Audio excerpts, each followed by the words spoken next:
Welcome, this is Group 4's debate. We'll be covering the topic of should everything be free? We've broken this into three subsections. Our first one is, should software be free as in open source? Secondly, should educational media as well as informational media be free to use? And thirdly, should digital arts or creative works be free to use? To start us off, Aaron Brown will go as pro in the question of open source software, and then we'll hear from Christopher Van Hoven for con. Hello, my name is Aaron Brown, and today I will be advocating on behalf of open source software, and particularly how it is becoming an innovative force for progress in today's software development landscape. In laying out my case, I use a question to direct my line of conversation, and it's this. What is unique to the open source software development cycle in relation to the traditional proprietary model? And is it effective in manifesting the real-world solutions it purports to bring? So, in analyzing the open source cycle of development, I want to look at definitions and philosophy.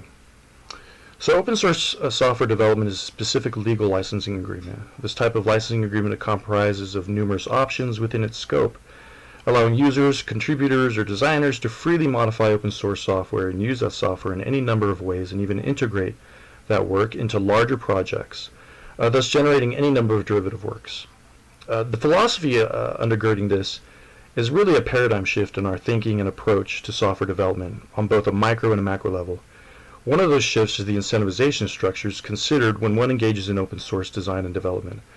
We're talking about a community comparable to the nonprofit movement in many social and geopolitical organizations.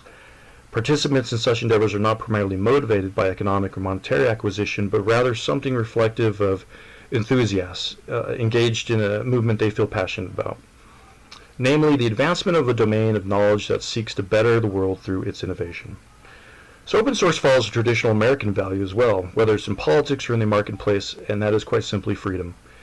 Freedom of association, a freedom to pioneer in new and exciting enterprises without the fear or bar of government and its dictates. Freedom under the open source rubric doesn't necessarily mean free of charge, but rather freedom in the sense of liberality of association and or collaboration herein. And this really herein lies the true strength, in my opinion, of open source and the ultimate reason for its success. So, though it's true that the developers bear certain restrictions on things like copyrights or patent procurement, we will see that OSS licensing offers an interesting and novel alternative to long-term financial stakes in their respective products. So while open source applications can be free, developers are still allowed under the license dictates to make a profit under the derived works. The open source model allows under the license dictates to make a profit. The open source model allows for the robust system of distributions while respecting individual contributions to the branching derivative works.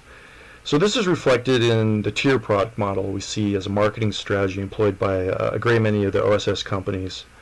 And they may very well offer, say, a free version of their software and then thereafter follow varying iterations of that software with enhanced functionalities or customized functionalities for users groups, as well as enhanced user experiences for a cost.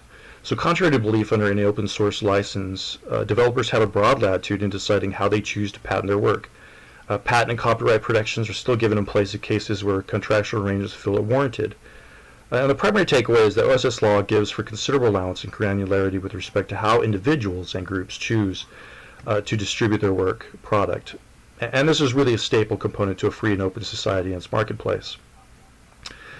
So OSS differs from the traditional cascade model of software development in a few important ways. A sequential or stepwise approach, which is indicative of cascade model, is really comes to bear as a sort of vulnerability, and contrasted with an open source's community-driven ethos. And really I found an article that kind of encapsulates this ideal from a Dr. Ibrahim Hadid. And that article is named Open Source Development Model, Overview, Benefits, and Recommendations, and it can be found at aaea.org. And essentially, Dr. Ibrahim Hadid attempts to categorize the strengths of open source in two fundamental ways. One is the pragmatic design implementation, and two is that community-driven production. So when we talk about design patterns, we're talking about small and incremental changes. Why is that important?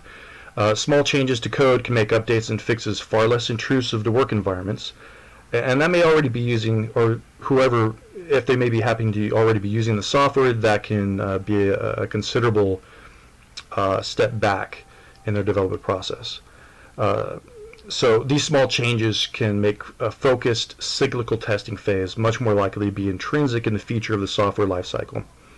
As well as security, open source development model allows security to take a more prominent role in its development phase, allowing easy flagging of bugs and any concerns, and subsequently halting patches or design implementation until they meet spec. The pragmatic design ties in the community-driven aspect through its practice of early and frequent version releases.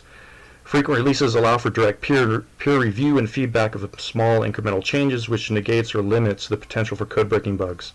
Bug and unit testing is dramatically more efficient and less detrimental to overall production time. Well-tested software tends to be better quality software. Once more, peer review community values allow users to give contemporaneous feedback on versions for patch implementation, making the downstream release of viable software release all the more efficient and responsive to that user critiques. Organic nature of the open source community has allowed for the formation of whole new styles of linguistics within developer biomes, generating a precise syntactic shorthand and code styles that further the efficiency of collaborative enterprises. In short, the strength of open source is in its pragmatic design, design implementation, and community ethos. And with that, I close. Thank you. Hello, my name is Chris Van Hoven, and I will be debating against open source software. Although there are some benefits to open source software, there are also its downfalls, which can put it back against closed software or other softwares as well. Some of these downfalls include the long-term cost of the software itself, the lack of support for the software, developers losing interest in adding to their software or developing it more, and the fact that a lot of open source softwares are not very user-friendly. I'll be starting with the first topic, long-term cost. When it comes to open source software, the product doesn't just come out of nowhere. It has to be paid for, it has to have people labor to have it made. It needs to have a group of people or a company that puts time and effort into the product. They also must put in money in order to make the software work properly. I just have a list of a few costs that it might take for closed software, actually. This doesn't apply to open software. But the initial license fee for the software itself, although you don't need this for open source, this is a closed software cost. Any costs associated with hardware or software tools, any costs involving customizing or configuring the product, any associated hardware costs to deploy the software product, any hosting costs, any maintenance costs, any support costs, any additional software licensing costs, any costs associated with feature or functionality updates, any license costs to access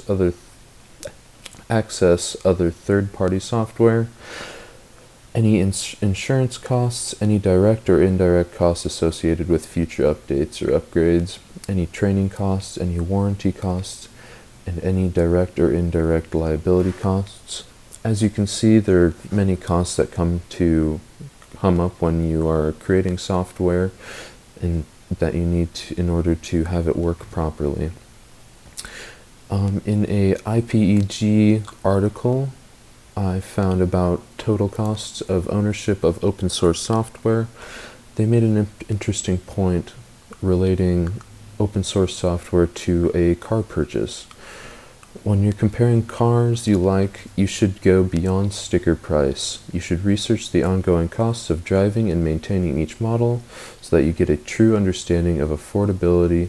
A realistic estimate of a vehicle's total cost of ownership is crucial in helping you choose a car that fits your budget.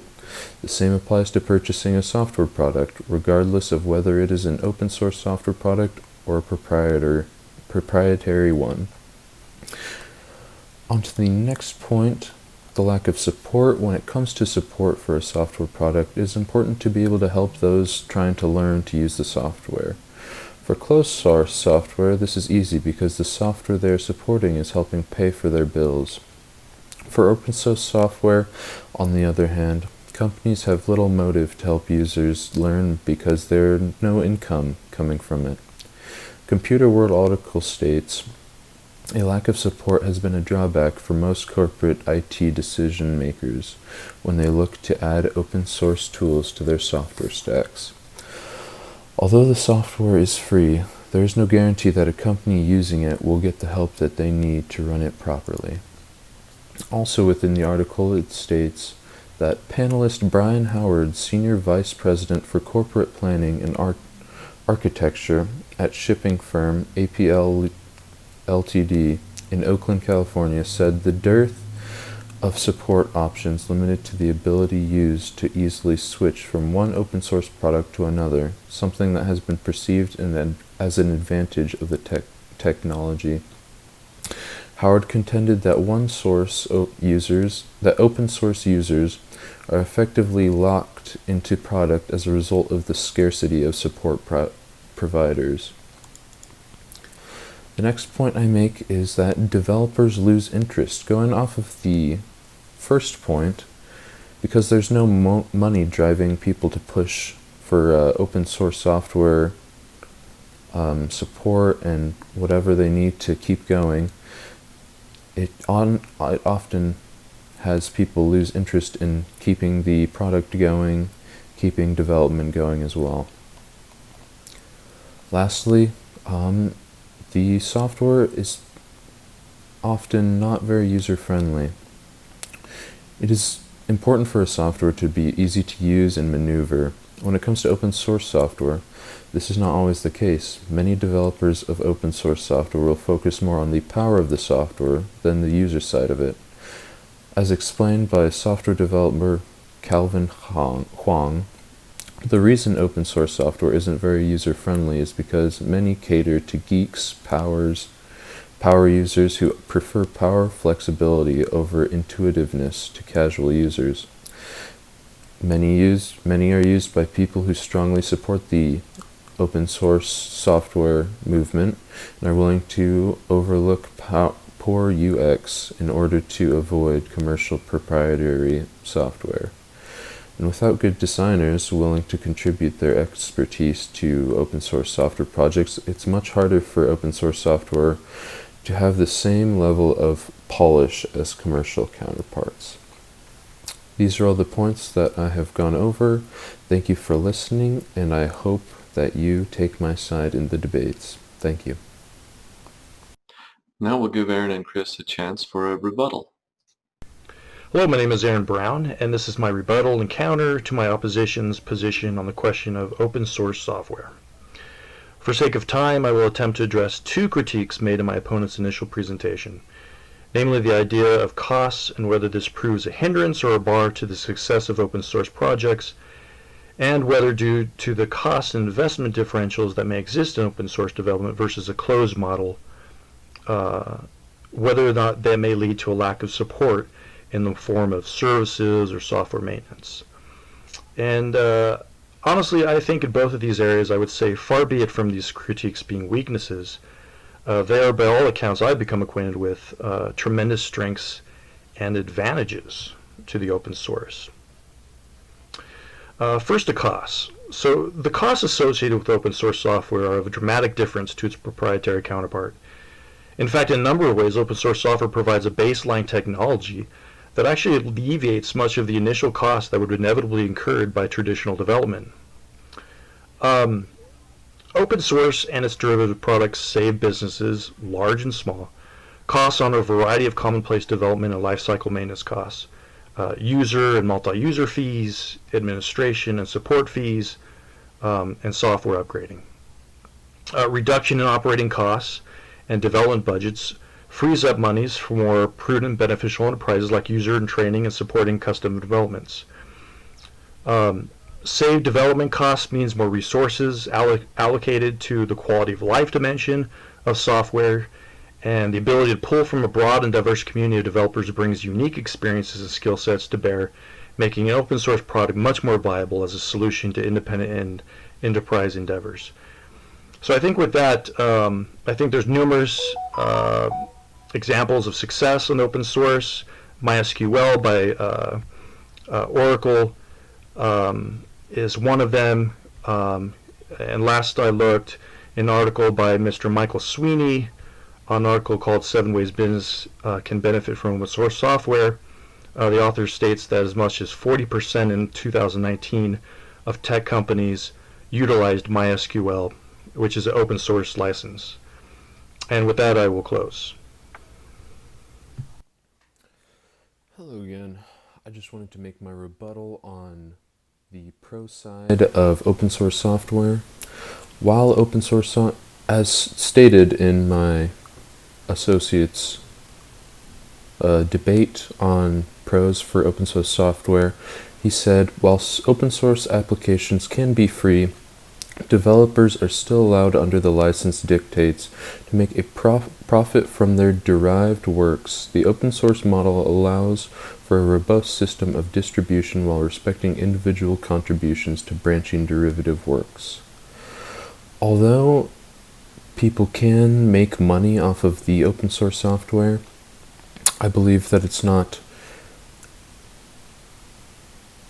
as natural for them to make the money, even though they are allowed to make profit off of the works that they do.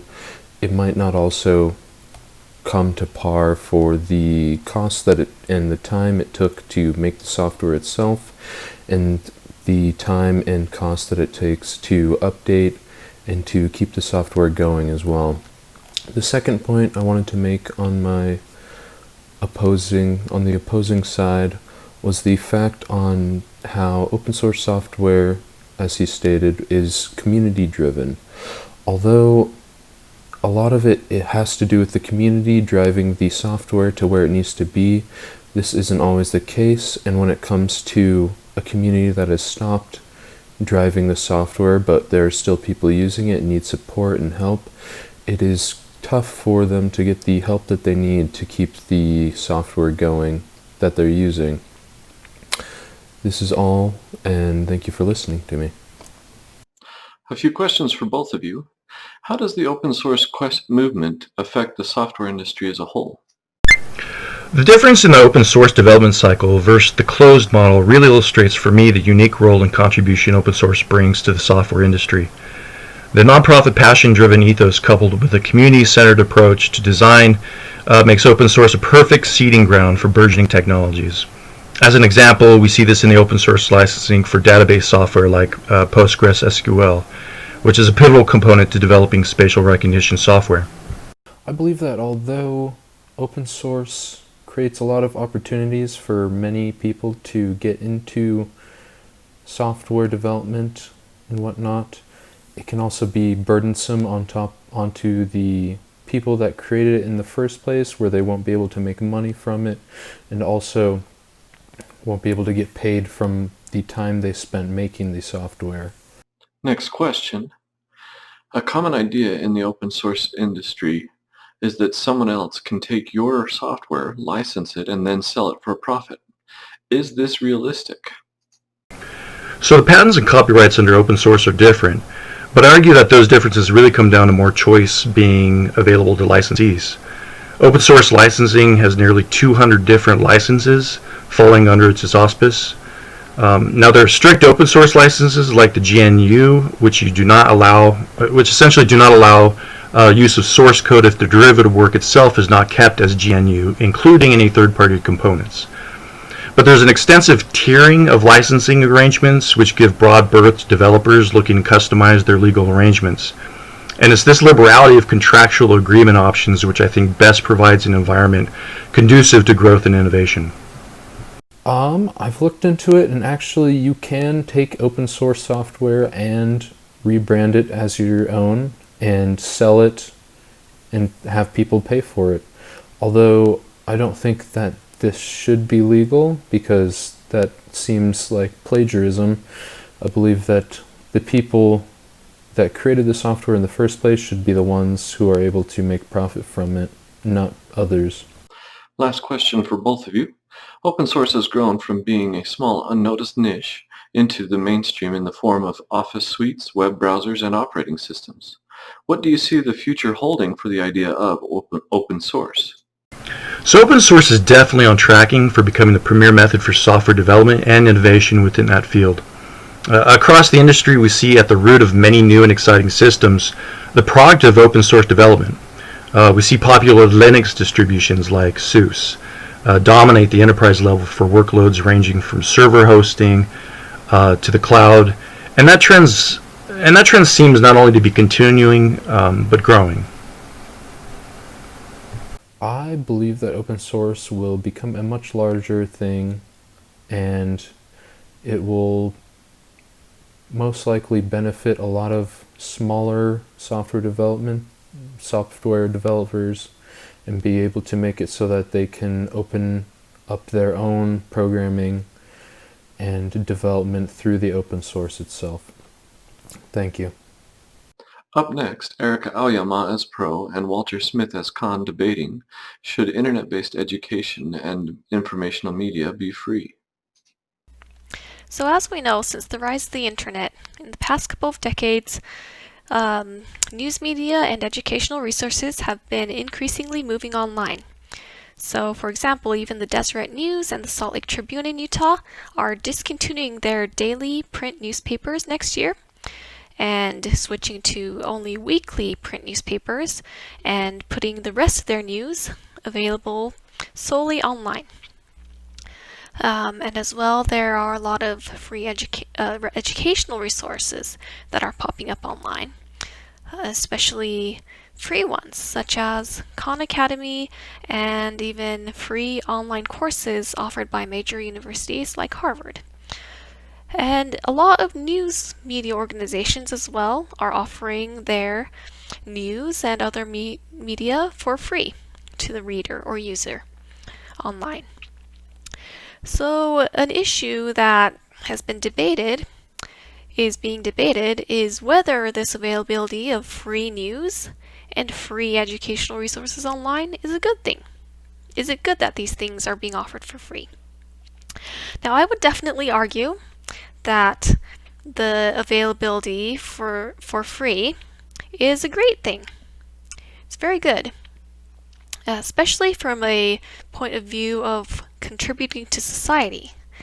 So free access to the news and other educational resources contributes to society by helping the public be more informed and educated about the issues going on in the world today than they would be otherwise. It gives an opportunity for everyone to learn, even those who wouldn't be able to pay. And honestly, people are mostly unwilling to pay anyway for the news online, because according to statistics from the 2019 Digital News Report from the Reuters Institute and Oxford University, in the US in 2019, only 16% of people were paying for any online news online. So that means that it's a very small minority, and the vast majority of people are not paying. They're not willing to pay.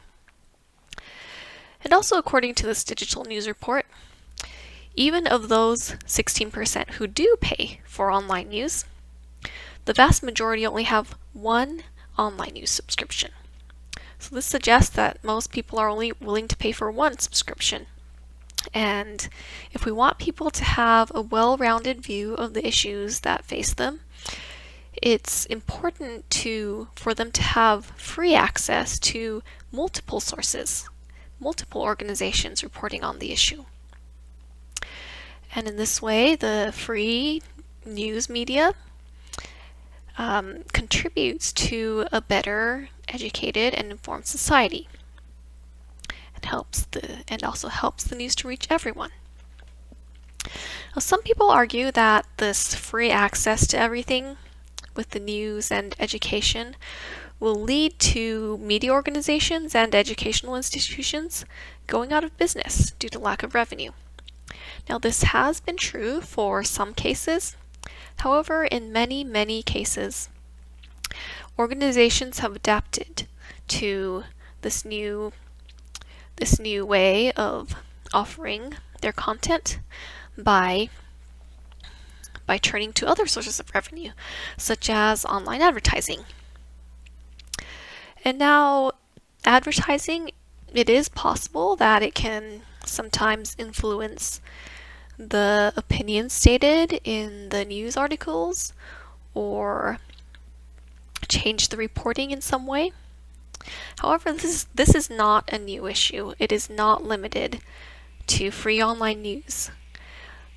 Print newspapers have carried advertisements and had sponsors for a long time, for years and years. And if people wish to get a more unbiased view, they need to turn to multiple sources and look at multiple viewpoints, which is made possible when access to these many sources is free. And no one is forced to choose any news outlet, and people are free to evaluate those sources and see and do research into the different viewpoints expressed.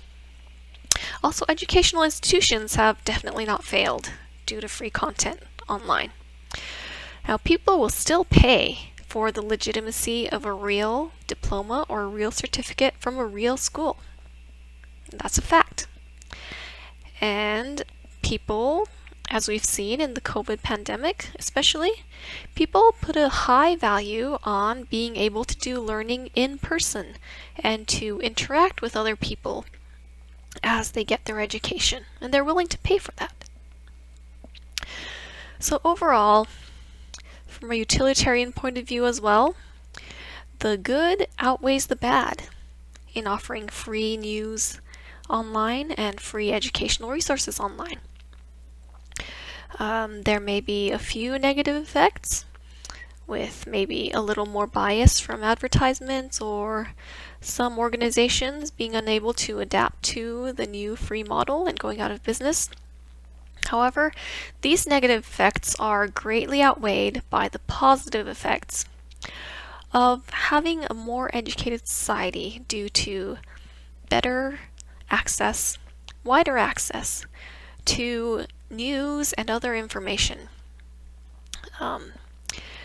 And the ability for people to educate themselves anytime and on pretty much any topic they want greatly increases the happiness of people in society as a whole. And as well, people are able to use their money for different things that they need or want, thus increasing their happiness in that way as well. The issue at hand is the question of whether or not the availability of free online news and online educational resources is good for society. Free access to news typically reduces the quality and accuracy of the information that is being provided. This harms society because false information creates conflict and instability. When done correctly, however, an independent correspondent can provide an unexpected new view of a topic or situation. A good example of this is Philip DeFranco, an independent news correspondent who has his own YouTube channel. At the beginning of his career, when his channel was free, it was almost entirely opinion-based. Over the years, he has become more popular, and his popularity has brought income in the form of ad-based revenue. He chose to use this new income to grow his show by hiring researchers and fact-checkers. He is a rare example of someone who grew to be better than a simple opinion-based show. It also shows that a good news resource requires funding. Free access to education lowers the quality of the education. As many have seen during the COVID-19 pandemic, online teaching is not simple. When done poorly, it is not even worth the time it takes to attend it. You are practically self-teaching, which most students, especially younger ones, do not have the endurance to complete. This is what you can expect from a free online education. We already had parents looking to provide private schools or charter schools to obtain a better education for their children. After this year of online schooling, even more parents are looking for alternatives to public school because these schools, while still funded by the government, simply do not have the resources to properly offer this type of education. Many news outlets have popped up over the last few years, offering opinion instead of facts. Money drives people, and people who do it makes them money. More people are watching these opinion-based news shows, typically because they are saying what they want to hear instead of what is true. Those shows get more money because they have more viewers. This creates a cycle of more outlets offering more opinions instead of facts and calling it news. This has caused many reputable news sources to go out of business in the last few years. The lack of interest in well-researched, fact-based news isn't free is failing due to the multitude of options that are now for free opinion-based news.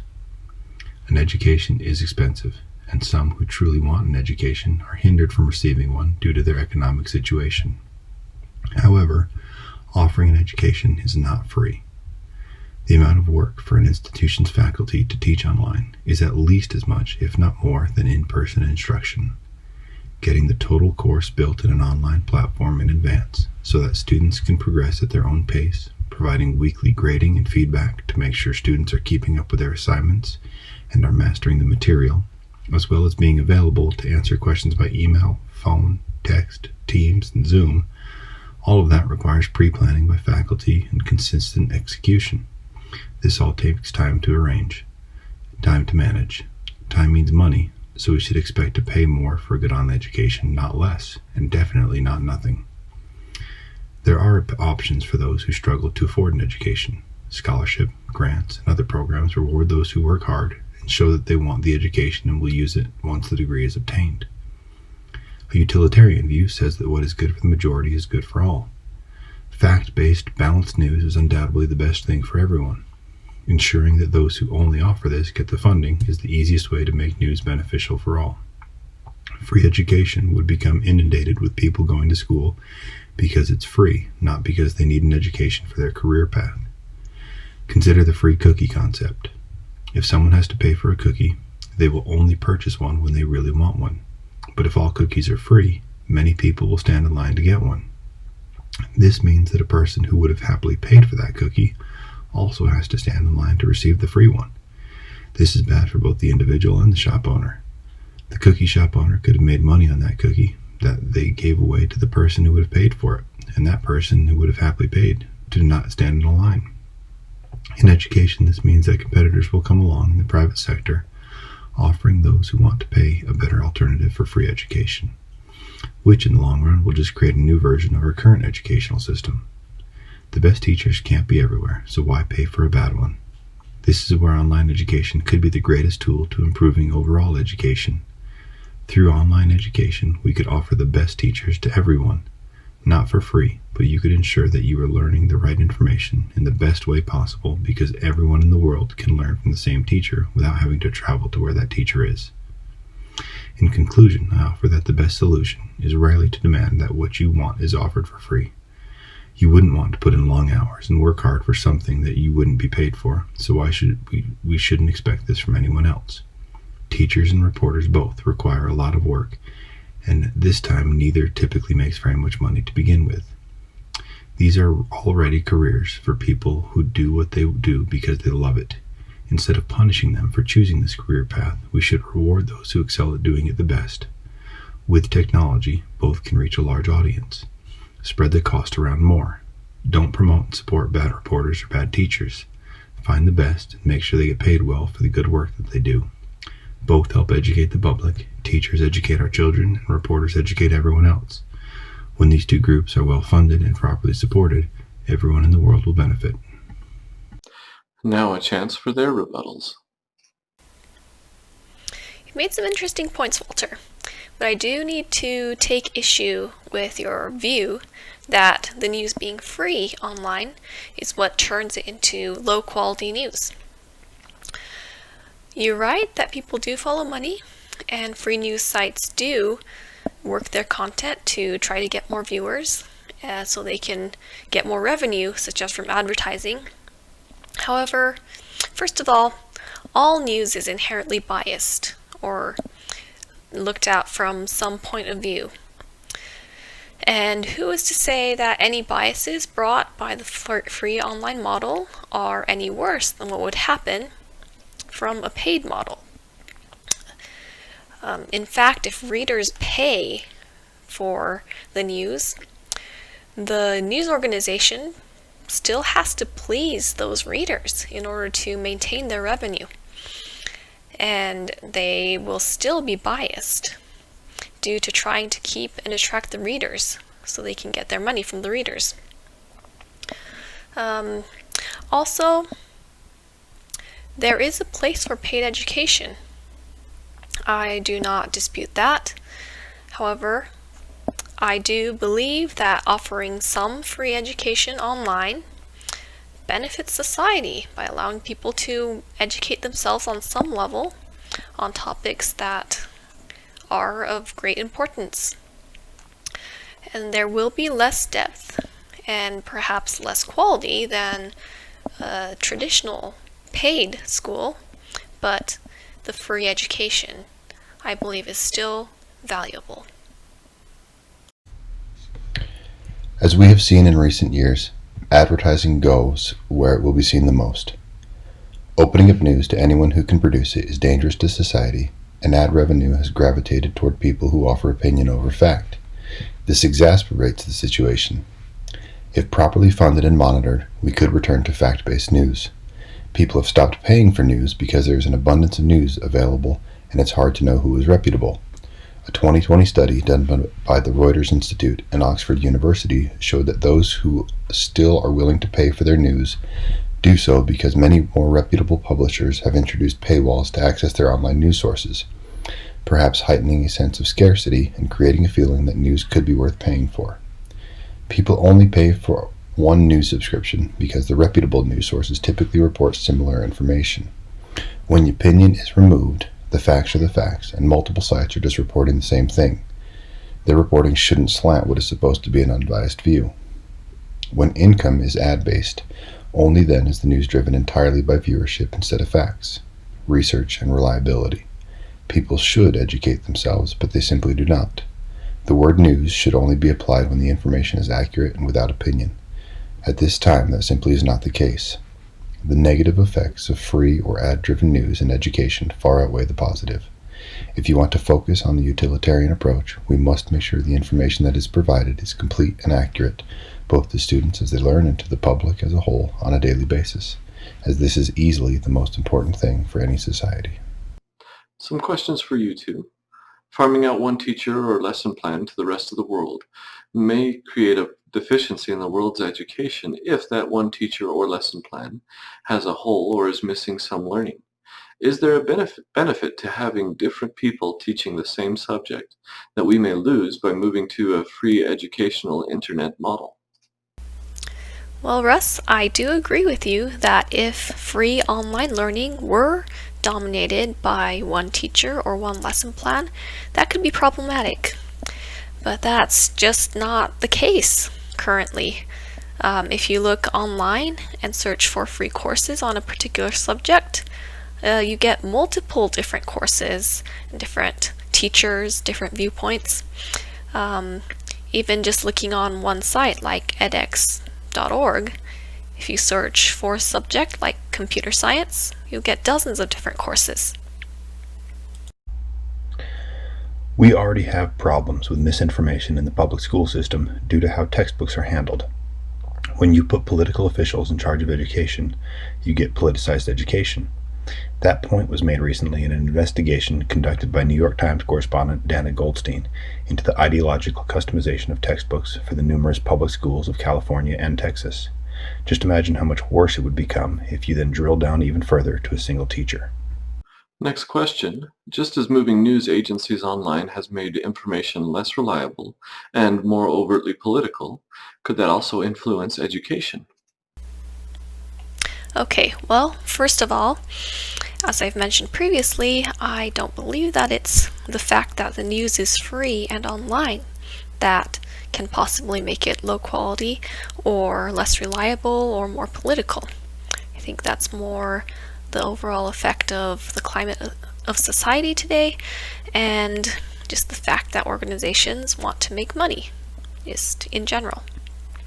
But as for education, yes, it could become less reliable or politicized if it's not coming from a reputable source. So that's where I would say be careful and check to see where that free education is coming from. Is it coming from a reputable source or not? And also, even if it's not free and not online, it can still be unreliable, such as a lot of for-profit schools now that have been popping up and aren't giving students a very good education and just charging them money. Politics is, more generally, the art of influencing people, and more narrowly, influencing to attain and retain power and control over governance. Politics already influences education because politicians control the amount of money that goes into education. Moving education online and paying for it challenges the current system and allows more private entities to choose what is being taught, not the current leaders of the current political party. So the better question is, what can we do to help stop its influence and hopefully even reverse some of it? It has been shown that a democracy requires education to thrive. By limiting those who can receive an education to those who can afford one, do we create an artificial limit on how well our nation can function? Great question, Russ. Democracy does require educated citizens, and free online education and free information such as news online helps our society by helping our citizens become educated.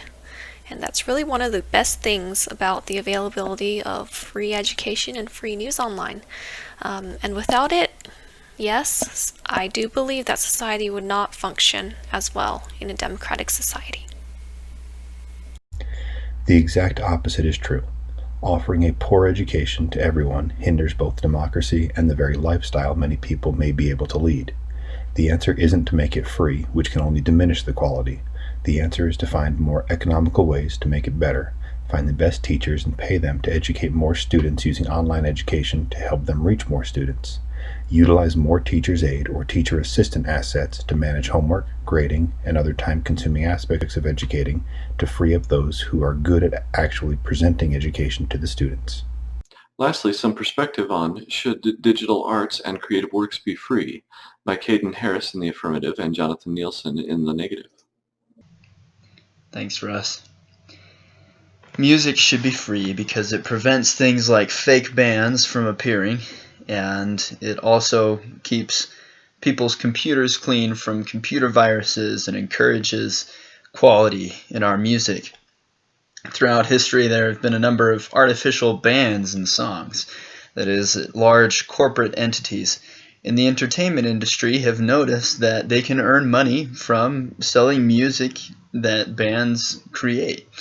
So what they have done is created sets of fake bands and used the profits of those bands to earn an income for their company. An example of one of these fake bands was a band from a TV series called The Monkees. Now, I'm not saying that bands that start out on TV series always end up being exploited like this in the business, but those from the Time magazine said that it was hard to tell where the actors ended and the real band begun in the case of the Monkees. The TV show industry would earn lots of money off of the songs that were made by these artists, and the artists didn't take very much of a share for that music. This is all too common in the music industry. Artists aren't paid very much for their music. Because of the corporate art selling machine, there has been an evolution of less and less money going to the actual masterminds behind the music. This first started when music began moving online with online CDs, because when musicians had their physical CDs and they earned 100% of the profit. But when CDs moved online, they would only receive 75% of the profit, and the online distribution service would receive the other 25%. Nowadays,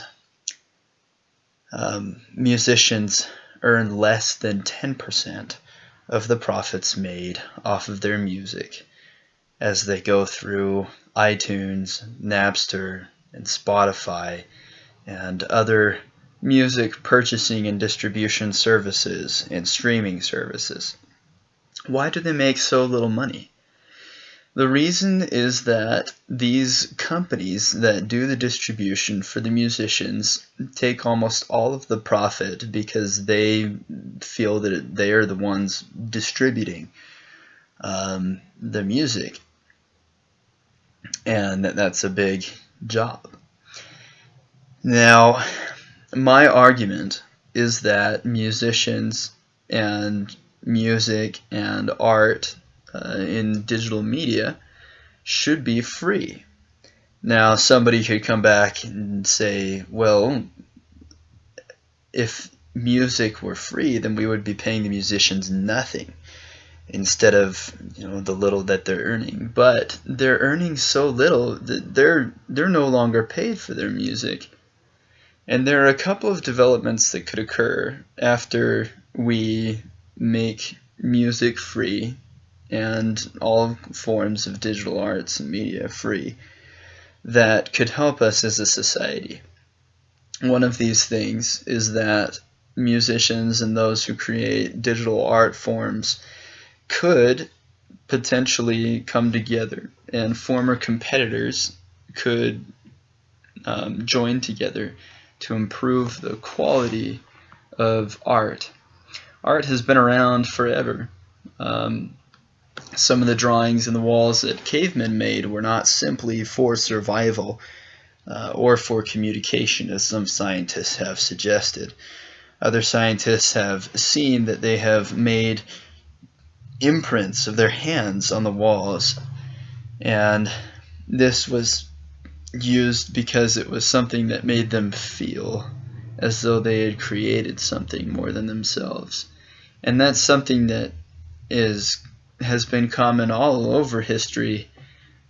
Greeks and Romans were not paid for their art. They did their art simply because they wanted to create something that was awe-inspiring, something that made them feel good and made others feel good too. As we started to introduce economy and money into digital arts and media, and art in general, the quality of art has declined because people have been thinking about the next paycheck and thinking, oh, well, I need to come up with another song, another painting, another photo fast, or I'm not going to make any money. That makes the quality of art go down. Those who truly love making music will not turn away when they are no longer paid for it. They're already not paid at all. The record companies, the music distributors, and other companies are the ones who are really gaining the profits. So let's stop pitting those companies and allowing these singers and songwriters, and start allowing these singers and songwriters to come out of the shadows. Over the past 2.5 decades, the internet has become more and more accessible. Along with that accessibility has come an ease of use as well. And because of this ease of use, we have so much content being uploaded and consumed on the internet. Now, the problem arises that people think that just because they can see it, they can take it. But they don't realize that there are people behind these creations, and these people, just like artists in the previous decades who sold their paintings, who sold their music, they have to pay for it somehow. They have to somehow find a way. Those artists need a way to live, and these people who just take what they want off the internet because it is so easy, they are harming those who created these works of art. So if all of these games, movies, and music are so easy to access, and we can access them for free, why not? Well, it's because, especially in the US and in much of the world, if you create something, you own it. And since you did not create all these movies and games and music, you do not own it, and so you don't get to choose what happens with it. And you don't get to choose for the other person, for the artist or the company or whoever made it, you don't get to choose what happens to their piece of work. So it's not up to you if you have to pay for it or not. It's up to them. They could choose to freely distribute it, and that's their prerogative. But it again It is not your choice. You cannot make the decision for them because you do not create it and you do not own it. There is often a great focus on the content itself and consuming vast quantities of it that people seem to skip over the fact that somebody did create it.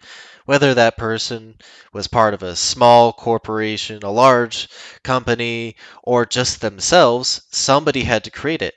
And in all of these scenarios, somebody needs to get paid to keep making more. And this again applies to all sizes.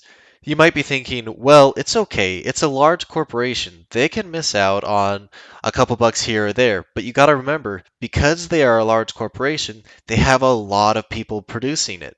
So they might produce something very big that's very expensive. And not only are you taking money away from people who were directly involved in the creation, such as in a movie, actors and the CGI guys and all the things, but you're also taking money away from all the other people they had to hire, such as custodians and maintenance. These are all paid by that money, and when you take away that opportunity for them to earn it by pirating it or somehow illegally using their content, you're taking away that money that could go to them. Let's say you find some piece of digital content that you really love. You found a new game and it's just your favorite thing in the world. You play it night and day, it's just on your mind all the time. Wouldn't you want those people to create more of that? While I'm sure that they would appreciate, going on social media and saying, "Oh man, I love this game," the biggest indicator and the thing that lets them to keep doing what they love and what you're loving is to give them money, because that enables them to keep it up, and that's the best indicator that people like their thing. They're willing. It says, "Hey, I'm willing to give up something important to me, money, because money is important to everyone, whether they want to admit it or not." And it says, "Hey, the thing you have produced is more valuable to me, so you should make more." And then it creates this cycle where you get more content you love, and they get to keep doing what they love. A last rebuttal for the two of you.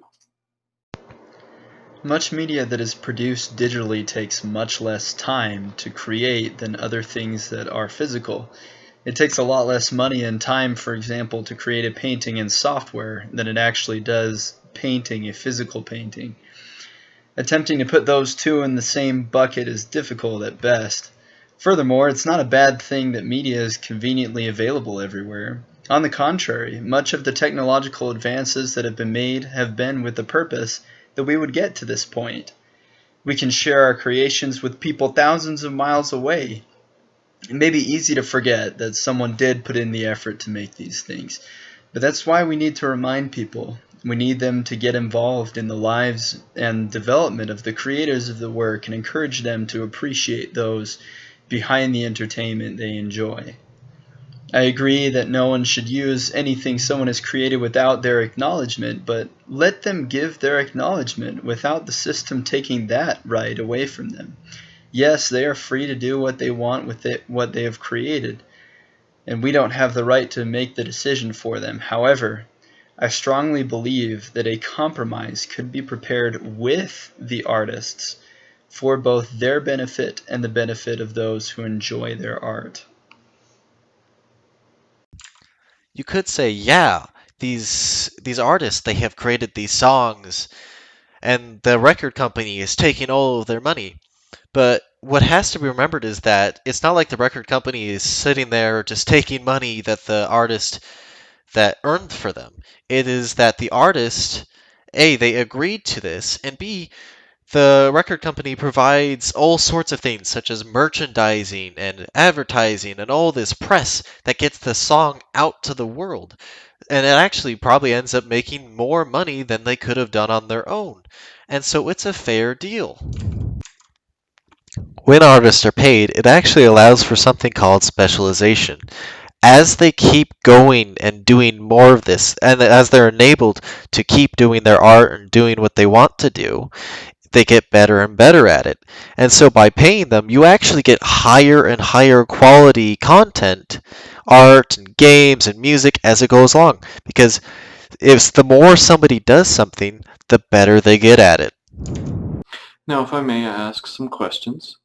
If something is valuable, should we have an obligation to help support the person who created it before consuming it?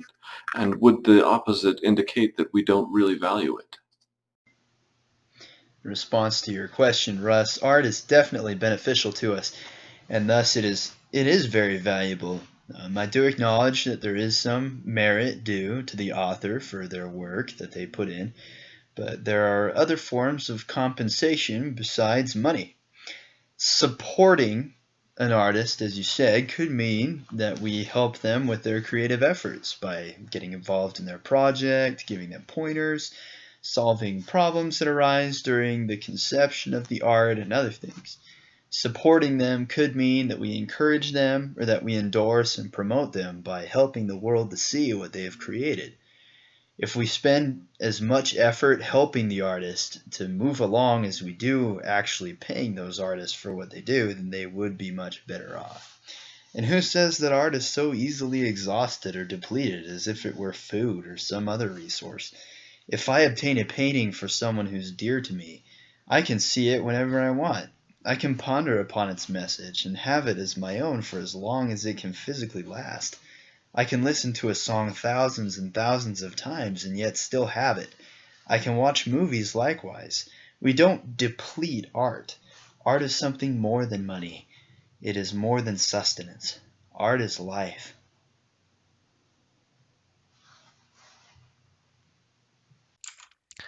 This depends on what the creators decided. If we are talking about a straight up transaction where the creator has said, you need to pay me to use this, then it's up to them to decide when exactly you pay, whether it's before, during, or after that you pay for their content, whatever they made.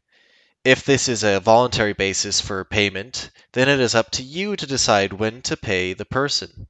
Now, if you do enjoy a piece of art again, the best way you can support them is not by saying you liked it, is not by going and sharing it on social media. It is by paying them, because it allows them to continue their work and says to them, "Hey, your product is more valuable than my money." Is it elitist when we limit art to only those sufficiently passionate to work for free? Just because we don't pay an artist doesn't mean that we waste their effort or expertise. What matters is that the art is beneficial to us. If we don't appreciate their art by attempting to understand it, embracing it, and allowing and encouraging others to do the same, then um, it would be something that would tell us that we don't really value it. However, I will add that art has an infinite value because it can be enjoyed so much. Does withholding pay from artists seem a little selfish when you first think about it? Yes, it does. However, what you're proposing, Russ, is that the idea seems selfish because we would restrict art only to those with as much excitement as they would need to, as you might put it in more blatant terms, get their hands dirty for nothing. Are we restricting art to only a select few? Well, right now, we are. Lots of young, aspiring artists decide to pursue another career because the entertainment industry is already limited to those select few that have connections. If you don't know somebody, if you aren't part of the in crowd, you've got no chance of even getting your art out there. If we allowed art to go free and scatter across the world, we would have many, many more aspiring artists, and it would become a fact of life that we make and encourage others to make good art. It's actually not a question of passion, but of resources. Because let's take a small independent game developer. They're working nights, they have a day job working whatever they're doing, and they work nights making their game. And you think their game is really cool, but if you refuse to support them and pay for it, then they may run into a wall in which they can't keep working on the game anymore because they have other obligations, family, or maybe work picks up and they are needed more there. And they would rather be making their game. They have the passion to make their game, but not the resources because you refuse to give it to them. Lastly, what is the best method to compensate and motivate artists and creators? In response to your final question, Russ, I'm going to tell you a story that actually happened and continues to happen right now in this day and age. The entertainment industry dominates our economy. Some of the people who are paid the most in the country are star football players. What do they contribute to society? Entertainment. When the teams decided that they were going to reduce the pay to the football players, the players went on strike. This is kind of the same thing that we would expect to happen with the musicians. They quit teams, they stopped playing football. Did the teams decide to raise the pay again? No, they didn't. Those that quit teams were replaced by others who were willing to take the lower pay. And the players that had quit the team to join another team that paid not as much as they earned before, but a little better than the other team or that they were a part of, they had to quit their team and just rejoin another one, and they didn't get more pay for that either. They didn't accomplish really anything with their strike. Did the quality of football playing go down? No. Football continued the way that it always has. Thus we see that the industry is about making as much money as they can, regardless of which players are on which team. Is that the kind of environment that we want for artists? One where everybody's tripping over each other trying to get the best deal? An environment where if they quit a record deal, they'll have to settle for less and less until they have nothing at all? Where the money that is received all goes to the industry and not to the actual makers of the monuments, so to speak? No. We want our artists to be recognized for their work. We want them to reap the rewards of their work, not the big corporate entities. Again, the best way to compensate the artists and creators that you love is to give them money. Now this actually has a twofold effect. Remember, not only does this enable them to actually pay bills and survive while they are doing these things, it also tells them, hey, you produce something valuable to me. I love what you do and I want you to do more. That is what you're saying to them. And that is that is motivating not only in the sense that they can do it, but they want to continue doing it because somebody loves their work enough to give up something for it. In closing, a thank you to you, my fellow students, for your thoughtful responses, and to the rest of you for giving your time and watching our presentation.